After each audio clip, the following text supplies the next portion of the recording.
तो इस बहाने आप क्या समझ रहे हैं, तेल नहीं निकल रहा, गजा तेल के लिए कर रहे हैं सारे, हमें नहीं पता तेल के लिए हो रहा है सारा कुछ। You need to see what's going on. वहां पर यूक्रेन लड़ाई के अंदर रशियन बॉम्बिंग से कौन कौन सी पाइपलाइन तबाह हुई हैं, नीचे से कौन सा रिजर्व पाइपलाइन बैकअप प्लान में क्या क्या पहले से लगा हुआ था। What do you think Netanyahu को गजा से क्या चाहिए? उनकी तो कोई होली लैंड नहीं है गजा। आप जरा मूसा अलैहिस्सलाम का ट्रैक चेक करें और बनी इसराइल का ट्रैक चेक करें, गजा तो आते ही नहीं उस ट्रैक के अंदर। They went through the eastern Jericho lines, Jericho के थ्रू गए हैं वो। और गजा का तो रिलीजियस वैल्यू भी कोई नहीं है। You think we don't know our history? We know our history. Sir यहाँ पे एक और भी जो चीज है वो सामने आती है, तो वो that's a bit of a contradiction sort of आपकी स्टेटमेंट्स में। वो सर ये कि जिस तरह आप सिस्टम को आप कर रहे हैं, डिस्क्रेडिट कर रहे हैं, लेकिन from that same system you want कि पार्लियामेंट के थ्रू बिल आए और you are putting a weight on that. तो मतलब ये दोनों चीजें किस तरह एक साथ? अच्छा हुआ आपने पूछ लिया। मैं डेमोक्रेसी को अभी आपको बताया, मैं इसको तो हलाल ही नहीं मानता, क्योंकि ये जो जिस आयत के ऊपर ये डेमोक्रेसी को बता रहे हैं कि ये अम्रुहुम शूरा बैनहुम की जो आयत है ना, अतिउल्लाह व अतिउर रसूल, अम्रुहुम शूरा बैनहुम की वजह से वो जो शूरा का लफ्ज है, उस शूरा के अंदर ना नबी सल्लल्लाहु अलैहि वसल्लम ने ना सहाबा ने हर ऐरे गैरे को शूरा में नहीं एंटर होने दिया। हमने 25 करोड़ बंदों की शूरा बना दी, तो शूरा का तो मकसद ही खत्म हो गया। किसी लोकल गांव में ना जिरगा बनता है ना, तो हर बंदे को जिरगे में जाने की इजाजत नहीं होती। उधर भी क्वालिफाइड लोग जिरगे में बैठते हैं, वो शूरा बनते हैं। आम थे या मशरती मसाइल के ऊपर भी, हमने दीनी और सियासी मसाइल के ऊपर अपने तमाम तरह लोगों को शूरा में डाल दिया। ये असूल जो है ना, ये यहां पे टूटा। अब आपका ये सवाल है ना कि मैं तो ये मानता नहीं और फिर भी इन्हीं को पुश कर रहा हूं, तो फिर मैं क्या करूं? मैं बेवकूफ तो नहीं हूं? ये लोग तो मानते हैं ना। अगर ये सारे के सारे क्रिश्चियन होते, एथिस्ट होते, क्रिश्चियन छोड़े वो तो अल्लाह को मानते हैं, एथिस्ट होते पार्लियामेंट हाउस में बैठे हुए, किसी का नाम पीटर होता, किसी का नाम जॉन होता, किसी का नाम लॉक होता, किसी का नाम जो भी होता, जो भी एथिस्ट के नाम होते हैं, ठीक है, ये सब पार्लियामेंट हाउस में बैठे होते, तब भी मैंने इन्हीं लोगों से इसलिए कहना था कि भाई डेमोक्रेसी को डिसमेंटल करके नया सिस्टम लाने में 50 साल 30 साल 20 साल लगने हैं। इस वक्त फलस्तीन का केस चल रहा है, इस वक्त mister Peter Johansson, mister Frank Albertson, आप लोगों को अगले 5 साल के इलेक्शन में वोट चाहिए। आप तो मानते हैं सिस्टम को, तो आप उन वोटों के पीछे जिस लालच में वहां पे बैठे हुए हैं, आपको जो डर है कि अगली दफा ये सीट नहीं मिलेगी, उस डर को प्ले करना इस वक्त की मुस्लिम स्ट्रैटेजी होनी जरूरी है। इसलिए आवाम को प्रेशर बिल्ड करके इनसे अगली सीट की लालच में बिल पास करवाना है। बात समझ गए? मैं एथिस्ट हो या मुसलमान हो, मैं तो इस सिस्टम को नहीं मानता हूं, मगर मेरे नाम मानने से सिस्टम खुद ही तो नहीं गायब हो जाता ना। जो चीज है वो तो है, जो चीज गलत है मगर है, उसको मैं आंखें बंद कर तो नहीं ठीक कर लूंगा। So till we get the final product, whatever product that we have, which is called the parliament system or the whatever this thing called democracy, उसी के थ्रू फौजों ने जानना है ना। साहिल दीन में कहने पे कॉमन सेंस की आर्ग्यूमेंट से चीफ ऑफ आर्मी स्टाफ को ख्याल तो नहीं आना कि साहिल बात तो ठीक कर रहा है, क्यों ना हम चले जाएं। ऐसे तो नहीं होगा। या मेरे दिल में ख्याल बात डाल दी है साहिल मियां ने, तो मेरा जमीर अब मलामत कर रहा है, मैं कुछ ना कुछ करूंगा। वो खुद भी कुछ भी नहीं कर सकता, चीफ ऑफ आर्मी स्टाफ भी करना चाहे भी तो। ओके, सो जब पार्लियामेंट जब बिल पास करता है ना, तो even the chief of army staff has a bargaining chip in front of who? In front of America, in front of all other people who we owe money to. Bargaining chip चाहिए इस वक्त। बड़ी game का मतलब देखें इस वक्त landscape पे वर्ल्ड व्यू में चल क्या रहा है। What is going on inside this region. Pakistan को क्वालिफाई करने के लिए to be a player of this game एक बहुत बड़ी चिप चाहिए, और 25 करोड़ की बहुत बड़ी चिप है हमारे पास कि प्रेशर बन गया और बिल पास होने लगा है।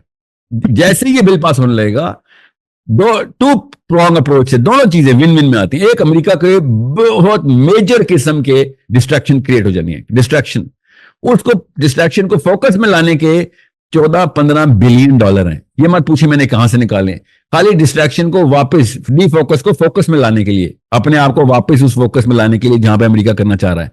अगर हमने उसका फोकस हटा दिया तो। दूसरा, समझ लें कि वो फोकस नहीं करता और वो पाकिस्तान को पाकिस्तान अपनी एंट्री कर लेता है इस बिगर गेम के अंदर, कि हमने बिल पास कर दिया, all of a sudden we become a threat to Israel or whatever.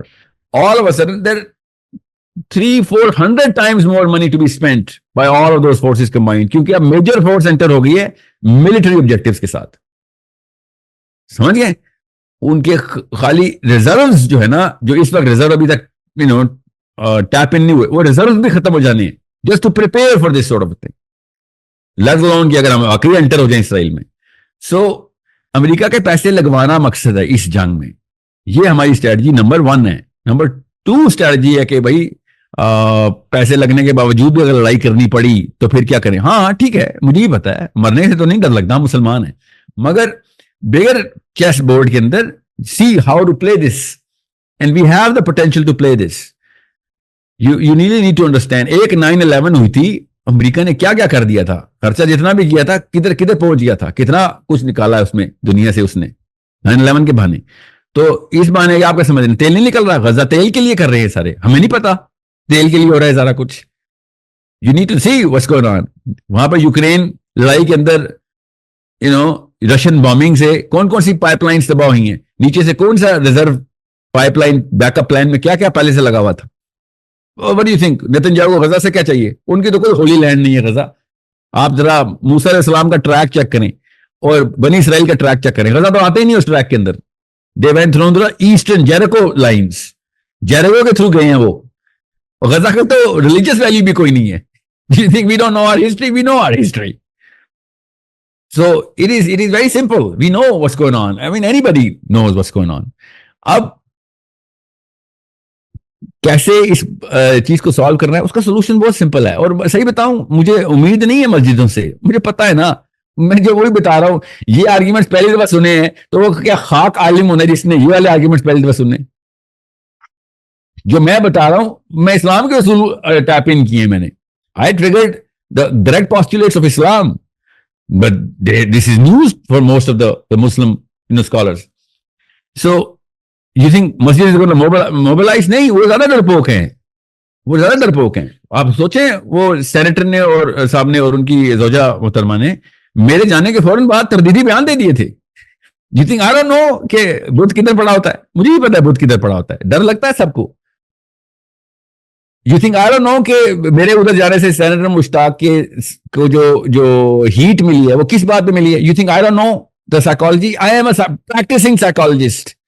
मुझे पता है मीर जमात इस्लामी और उसकी जो छोटी काउंसिल होती है, जो कि इनर सर्कल कहते हैं इसको, और जो बड़ी काउंसिल होती है उसमें जमात की काउंसिल होता है, उन्होंने फर्स्ट मेंटल रिस्पॉन्स क्या किया उन्हें, और किया गया था, मैं तो देख रहा था कि कोई और बंदा लाइमलाइट में आ रहा है और मैं अभी नया अमीर बनाऊं। It is very it's a deterrent.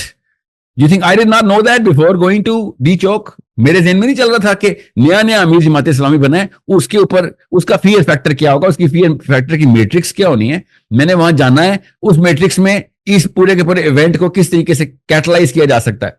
I did not care, मेरे ऑब्जेक्टिव ही नहीं थे, ना ही मैं इस गेम का प्लेयर हूं, ना मैंने इस तरह की सियासत में आना कभी। मेरी तो सियासी ऑब्जेक्टिव ही कुछ और है।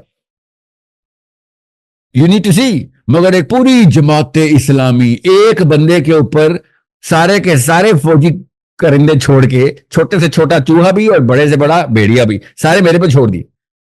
कोई बात नहीं, इट्स अ विक्ट्री। मुझे तो मुसलमान तो हारता जीतता है ही नहीं, मुसलमान पे खाली ट्राइव कोशिश करता है। यू नो, सो मेरा तो ना इस गेम में कुछ स्टेक है कि मेरी कोई पार्टी बननी है कल, ना ही मेरा कोई किसी बंदे के साथ, कोई मेरे मामू का बेटा है, ना कोई मेरे मामू की बेटी है। मैं एज अ मुस्लिम सिस्टर उस खातून को देखा एंड आई रियली रिस्पेक्ट के मैं शुरू दिन से लड़कियों को कहता रहा हूं कि भाई एक्टिविज्म में आना पड़ेगा। वो खातून आई है, मैं पाकिस्तान की इस वक्त की नंबर 1 खातून उसको कह रहा हूं। मैं खुद बैठे हुए सारे दीनी लेक्चर दे रहे हैं अपनी बीवियों बेटियों को, भाई वो आ गई है, खड़ी हुई है वो, ना उसने पर्दा ब्लीच होने दिया अपना, ना अपनी आवाज के अंदर कहीं पे लुकनत आई है उसके, ना उसके टोन में डर है जो डिमांड कर रही है। मगर वो जमात इस्लामी के अंदर रह के, ऑफ कोर्स अपनी जमात के साथ रह के एफिलिएशन, जमात इस्लामी तो नहीं जन्नत दोज़ख का फैसला करने वाली ना, she should have known that.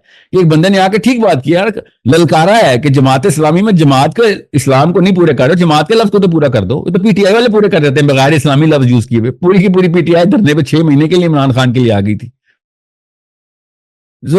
It's a pretty simple thing. मगर मुझे पता है इस बात का कि जब मेंटल क्लास लो हो ना, तो आर्ग्यूमेंट देते वक्त आप उस क्लास को फैक्टर इन करते हैं। मुझे पहले से पता था। मुझे तो अमीर जमात इस्लामी के फियर मैट्रिक्स रन हुई थी, आपके समझ रहे हैं। मुझे लोअर मेंटल क्लास की रिएक्शन नहीं नोटिस किए होते, ऑफ कोर्स पहले से पता होते हैं। चीप रिमार्क्स, तज़हीक, ठट्ठे उड़ाना, पर्सनल कमेंट करना, और जैसे नबी सल्लल्लाहु अलैहि वसल्लम के ऊपर ये लोअर मेंटल क्लास, आपने नोटिस नहीं किया सीरा में लोअर मेंटल क्लास नबी सल्लल्लाहु अलैहि वसल्लम के बारे में क्या बात करती थी? सोचिए क्या बात करती थी। कोई किसी के ज़हन में है? हाई मेंटल क्लास आर्ग्यूमेंट करने आते थे, मिडिल जो मेंटल क्लास थे वो टेक्निक्स और साजिशें लगाना शुरू हो गए थे। लोअर मेंटल क्लास क्या करती थी? तज़हीक करती थी, मजनून कहती थी, कहते थे कि नाउज़ बिल्लाह इनका दिमागी तवाज़ुन दुरुस्त नहीं है। ये मेरे नबी सल्लल्लाहु अलैहि वसल्लम को नहीं छोड़ा इस लोअर मेंटल क्लास ने, आप हमें मुझे छोड़ना उन्होंने, ये नबियों को नहीं छोड़ती ये क्लास। तो आप क्या समझ रहे हैं? ये सबसे पहले यही कहा जाता है कि साहिल मियां तेरा दिमाग खराब हो गया, तुझे नफसियाती मर्ज है। भाई मेरे नबी के बारे में ये तोहमतें लगती नहीं है, ये इल्जाम तो ये इल्जाम लेना सबसे बड़ा ऑनर है मेरे लिए। आप समझ रहे हैं कि प्रोफेसर सल्लम इन लोगों को समझते नहीं थे।